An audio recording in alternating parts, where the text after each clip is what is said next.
Oh, I think I'd have been the next Wendy. I really do.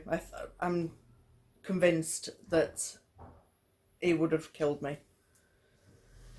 And it's a scary thought when you think about it. It was a Wednesday afternoon. I was at home, off work for a few weeks. I'd had an operation on my legs. And I was expecting a friend coming round for a few hours. It were about 3-ish, I think, something like that.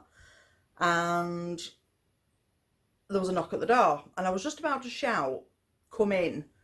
And I thought, oh, I better get up. So I plodded to the door, opened the door, and there was a guy standing there with a piece of paper in his hand.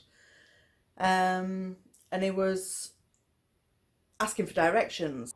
I asked him, I said, "Well, are you walking or driving?" So he says, "Well, I've got a car." He says, "But I've parked it further down the street."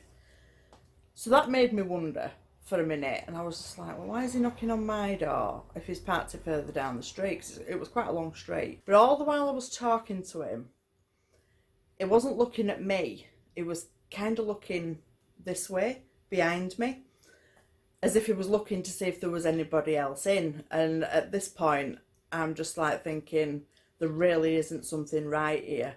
And his eyes were quite dark and scary as well. As I was talking to him, he tipped up the piece of paper that I presumed had this address written on it, and it was blank.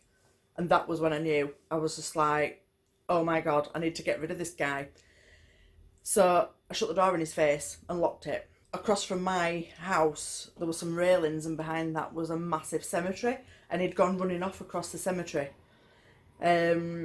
So again, I'm thinking, well, hang on a minute. He said he was in a car. Why has he run off across the cemetery? My partner rang the police again Friday night and said to them, well, you do realise that my girlfriend is a barmaid.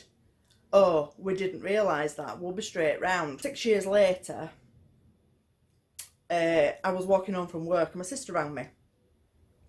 And she said, have you seen the front of the Yorkshire Evening Post? I'm like, no.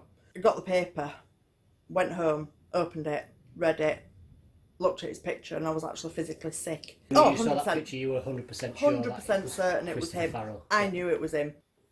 They can't let him out. He's dangerous. I don't think 18 years was long enough for what he did to Wendy. But I'd like him to admit what he did or what he was planning. It's very scary to think of if I hadn't have been having those alarm bells ringing, if I hadn't shut the door, what would have happened. I can still remember opening that door and seeing a man standing there asking for directions, everything. It's just like it happened yesterday.